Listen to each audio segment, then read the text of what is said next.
Hello అండి, welcome to మామాస్ kitchen. ఈరోజు మామాస్ kitchen వచ్చేసి రంజాన్ స్పెషల్ కద్దుకా కీర్ చేస్తున్నాము. టేస్ట్ అదిరిపోతుంది, చాలా బాగుంటుంది. చెప్తుంటేనే నోట్లో నీళ్లు ఊరుతున్నాయి. ఎలా చేసామనేది చూసేయండి. అలాగే ఇప్పటి వరకు మా ఛానల్ని సబ్స్క్రైబ్ చేసుకుని వాళ్ళు ఉంటే తప్పకుండా సబ్స్క్రైబ్ చేసుకోండి. నెక్స్ట్ స్టవ్ ముట్టించేసుకొని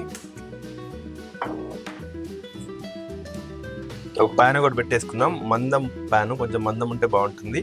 కద్దుకా కీర్ కోసం నేను ఒక చిన్న సైజ్ సొరకాయ ముక్క తీసుకొని లోపల గింజలు అండ్ మెత్తటి పార్ట్ ఉంటుంది కదా, అదంతా తీసేసి ఓన్లీ పైన భాగమే తురిమేసాను నీట్గా. దీన్ని ఇప్పుడు ప్యాన్లో వేసేసుకుందాం. ప్యాన్ కొద్దిగా హీట్ అయిన తర్వాత ఈ ప్యాన్లో వేసేద్దాం. ఈ వెయిట్ కూడా ఒక 400 గ్రామ్ వరకు ఉంటుంది. ఈ తురుమంతా లో ఫ్లేమ్ పెట్టేసి దీన్ని కాసేపు ఫ్రై చేద్దాము.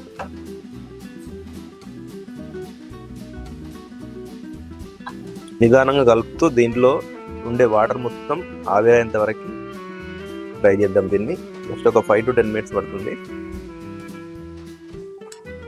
ఒక 5 minutes వేయించిన తర్వాత దీంట్లో ఒక చిన్న గ్లాస్ వాటర్ యాడ్ చేస్తున్నాను. ఈ సొరకాయ ఉడకడానికి ఇది జస్ట్ 100 ml ఉంటున్నాయి ఇవి, అంతే.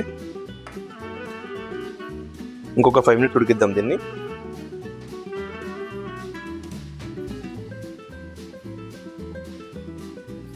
వాటర్ వేసిన తర్వాత ఒక 5 minutes ఉడికిస్తే మనం వేసిన వాటర్ మొత్తం ఎక్కిపోయాయి. సొరకాయ తురుము కూడా ఉడికిపోయింది. ఇప్పుడు దీన్ని పక్కన పెట్టేసుకుందాం. అలాగే నెక్స్ట్ ఇంకొక ప్యాన్ పెట్టుకుందాము, కొంచెం మందం ఉండేదే మళ్ళీ. నెక్స్ట్ ఈ ప్యాన్లోకి ఒక 1 లీటర్ పాలు ఇలా ఒక పొంగు వచ్చిన తర్వాత ఒక 2 గంటలంతా పక్కకు తీసుకుందాము. ఒక కప్లోకి పక్కకు తీసుకున్న పాలల్లో ఒక 100 గ్రామ్ ఫ్రెష్ కోవా ఇది యాడ్ చేద్దాం. దీంట్లో కలిపేద్దాము, ఉండలు లేకుండా మొత్తం మిక్స్ చేసేద్దాము పాలల్లో.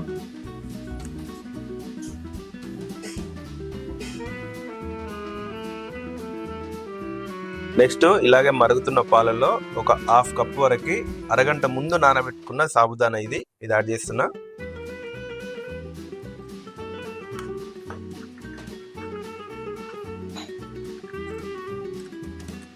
అలాగే దీంట్లోకి ఒక 200 గ్రామ్స్ వరకు షుగర్, ఇది పంచదార ఇది యాడ్ చేస్తున్నా.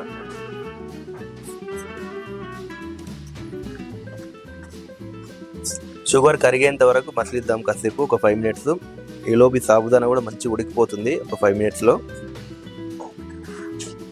సగ్గుబియ్యం వేసిన తర్వాత ఒక 5 minutes తర్వాత దీంట్లో ఇప్పుడు మిక్స్ చేసి పెట్టుకున్నాం కదా కోవా పాలు ఇది యాడ్ చేసేద్దాము.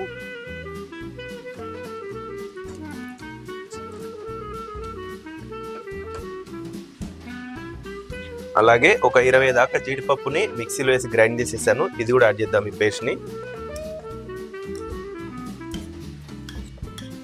నీట్గా కలిపేసుకుందాం.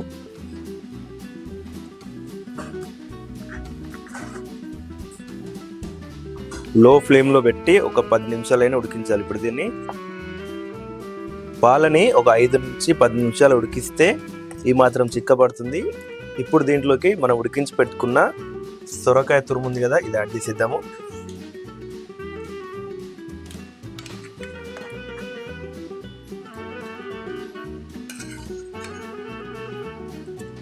కలిపేసుకుందాము మొత్తం కలిసేలా ఒకసారి.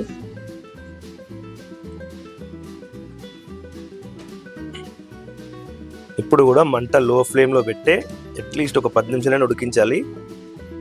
ఒక నిమిషానికి ఒకసారి కలుపుతూ అడుగంటుతుందా పక్కలకి ఇలా పేరుకుంటుంది మీగడంతా, కోవా మీగడ కలిసి దీనంతా ఇలా గీరుతూ అడుగంటకుండా నిమిషానికి ఒకసారి కలుపుకోవాలి. దీన్ని ఒక 10 నిమిషాలు లో ఫ్లేమ్లో ఉడికిద్దాం.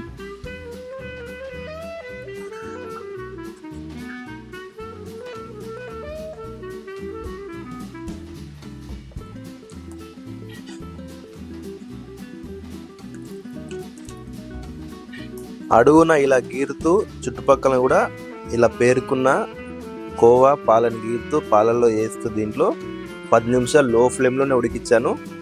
తిక్కుగా అయిపోయింది ఇంకా కీరు. ఇప్పుడు లాస్ట్లో దీంట్లోకి ఒక స్పూను ఇలాచీ పౌడర్ ఇది యాడ్ చేస్తున్నా.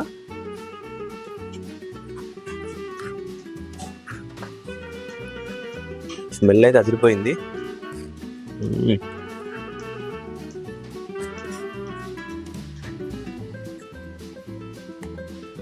కీర్ అంతా చల్లారిన తర్వాత దీన్ని ఒక బౌల్లో షిఫ్ట్ చేసుకుందాము.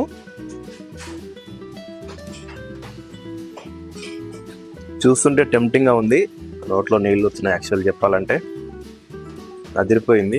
ఒక బౌల్లోకి షిఫ్ట్ చేసుకున్న తర్వాత నెక్స్ట్ దీంట్లోకి ముందుగా నానబెట్టుకున్న ఇవి బాదం పప్పు, జీడిపప్పు ముక్కలు యాడ్ చేసుకుందాం. ఒక్కొక్క స్పూన్ తింటుంటే ఈ ముక్కలు వస్తుంటే స్పూన్తో పాటు టేస్ట్ అదిరిపోతుంది. ఇలాగే ఈ బౌల్ తీసుకెళ్ళి ఫ్రిడ్జ్లో కాసేపు పెట్టుకొని చల్లగైన తర్వాత తింటే స్వర్గమే, అదిరిపోతుంది టేస్ట్. కాసేపు ఫ్రిడ్జ్లో పెట్టేసి తర్వాత తినేద్దాం.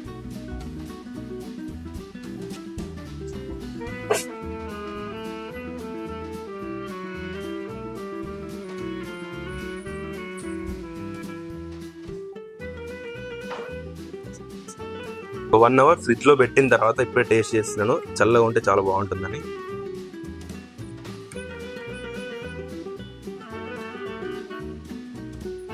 ఒక్కళ్ళు ఈజీగా 2-3 కప్పులు లాగించేస్తారు.